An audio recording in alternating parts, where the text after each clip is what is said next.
तो hello dear student, आज की इस वीडियो में दोस्तों आपके लिए लेके आ चुके हैं आपका कक्षा 9वीं वार्षिक परीक्षा 2023-24 विषय आपका गणित का दोस्तों एक मॉडल पेपर है। दोस्तों हम आपको पहले बता दे रहे हैं कि आपका इस पेपर से यानी आपका रियल पेपर से कोई संबंध नहीं है दोस्तों। तो आप लोग इस क्वेश्चन पेपर के सभी प्रश्नों को परीक्षा के पहले सॉल्व जरूर कर लीजिए दोस्तों। आपका यह एक मॉडल पेपर है दोस्तों, जो कि आप लोगों की परीक्षा में आपका पेपर इसी पैटर्न पर पूछा जाने वाला है। पेपर आपको दोस्तों पेपर 75 नंबर का मिलेगा। समय आपको मिलेगा 3 घंटे का। 3 घंटे में आपको सभी प्रश्नों को सॉल्व करना है। तो आप लोग देख सकते हैं दोस्तों कि आपका सबसे पहला इसमें सही विकल्प आता है, जो कि आपसे 6 नंबर का पूछा गया। कितने नंबर का? 6 नंबर का। तो इसमें हमारा पहला प्रश्न आपका आता है मूल बिंदु के निर्देशांक है। तो इसमें आपको 4 ऑप्शन देख दोस्तों। पहला 1 और 1, दूसरा 1 0, तीसरा आपका 0 0, चौथा आपका 0 1। तो पहले का आपका राइट आंसर क्या होगा? मूल बिंदु के निर्देशांक आपका 0 0, क्या 0 0 है। तो पहले में आपको तीसरा नंबर आपको लगाना होगा 0 और 0। एंड उसके बाद हमारा 2 में आता है दोस्तों बिंदु -2 और -3 किस चतुर्थांश में स्थित होगा। इसमें आपको क्या लिखना होगा दोस्तों? इसमें आपको लिखना होगा तीसरा नंबर आपका। एंड उसके बाद हमारा 3 में आता है दोस्तों y बराबर 3x + 5 का डॉट डॉट होगा। तो इसमें आपको क्या लिखना होगा? इसमें आपको लिखना होगा अपरिमित रूप से अनेकल। क्या अपरिमित रूप से अनेकल होंगे।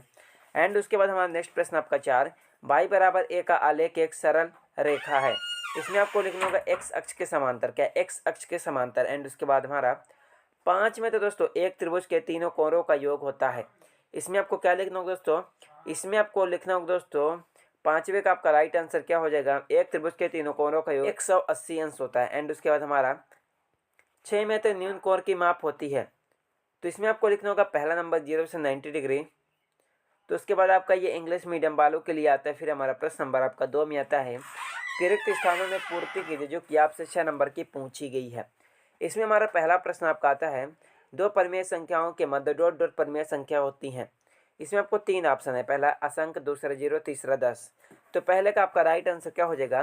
दो परिमेय संख्याओं के मध्य 0 परिमेय संख्या होती है। कितनी 0 होती है। एंड उसके बाद हमारा 2 में आते दोस्तों 3x की घाते 3 में x³ का गुणांक डॉट डॉट है। इसमें आपको लिखना होगा दूसरे का आपका राइट आंसर पहला नंबर 3 हो जाएगा। एंड उसके बाद हमारा 3 में आता है PE + PE बार डॉट डॉट होगा। तो तीसरे का आपका राइट आंसर क्या होगा? तीसरे में आपको लिखना होगा दोस्तों कि 1 हो जाएगा 1। एंड उसके बाद हमारा 4 में तो वृत्त की सबसे बड़ी जीवा वृत्त का डॉट डॉट होती है। इसमें आपको लिखना होगा पहला नंबर व्यास। एंड उसके बाद हमारा 5 वृत्त का केंद्र वृत्त के डॉट डॉट में स्थित है। तो इसमें आपको लिखना होगा दोस्तों आपका अभ्यंतर। एंड उसके बाद हमारा 6 में आता है सरल रेखा का वह भाग जिसके दो अंत्य बिंदु हो डॉट डॉट कहलाते। इसमें आपको लिखना होगा पहला नंबर रेखाखंड।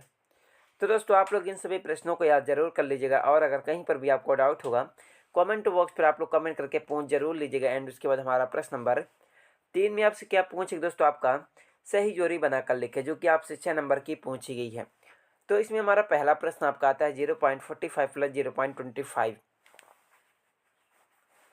तो दोस्तों आपका पहले का आपका राइट आंसर 0.70 हो जाएगा। एंड उसके बाद हमारा 2 में आता है -306/9। इसका आपका -34 हो जाएगा। तो उसके बाद हमारा 3 में आता है -4 × 2.5। इसका आपका राइट आंसर आपका क्या हो जाएगा? इसमें आपको 5वां नंबर आपको लिखना होगा 10। एंड उसके बाद हमारा 4 में आता है -3.5 + 2.5। तो आपका चौथे का आपका राइट आंसर क्या हो जाएगा दोस्तों? आपको चौथे में लिखना होगा, चौथे प्रश्न का आपका राइट आंसर -1। एंड उसके बाद हमारा 5 में तो 4/5। इसमें आपको लिखना होगा 5 × 40 = 0.8। एंड उसके बाद हमारा 6 में आता है दोस्तों 0.5/10।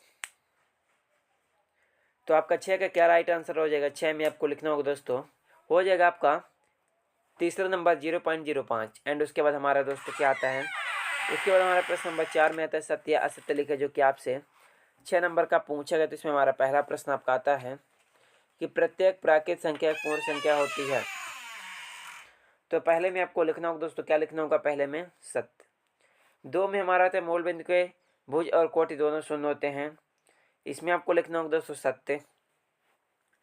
3 में आता है कि एक रिज गोरी की माप 180 अंश हो जाएगा, सत्य। 4 में आता है दोस्तों दो सर्वांगसम आकृतियों का क्षेत्रफल बराबर होता है। 5 में आता है अधिकतम बारंबारता वाले प्रेक्षर को बहुलक कहते हैं, हो जाएगा सत्य। एंड उसके बाद हमारा 6 किसी घटना के घटित होने की प्रक्रिया ऋणात्मक नहीं हो सकती। इसमें आपको लिखना होगा सत्य। तो आप लोग इन सभी प्रश्नों को सॉल्व जरूर कर लीजिएगा। तो उसके बाद दोस्तों हमारा आपका नेक्स्ट प्रश्न आपका 5, एक शब्द एक वाक्य में उत्तर दीजिए, जो कि आपसे 6 नंबर का पूछा गया है।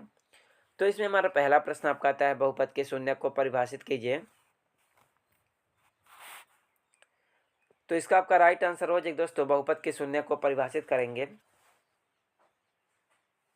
तो इसका उत्तर आपको वीडियो के अंत में मिलेगा। एंड उसके बाद हमारा 2, एंड उसके बाद हमारा 3, एंड उसके बाद दोस्तों हमारा आपका 4, तो उसके बाद 5, उसके बाद 6। तो आप लोग सभी प्रश्नों को सॉल्व कर लीजिएगा। तो आज के इस वीडियो में बस इतना ही दोस्तों। चलिए मिलते हैं किसी आपसे नेक्स्ट वीडियो में।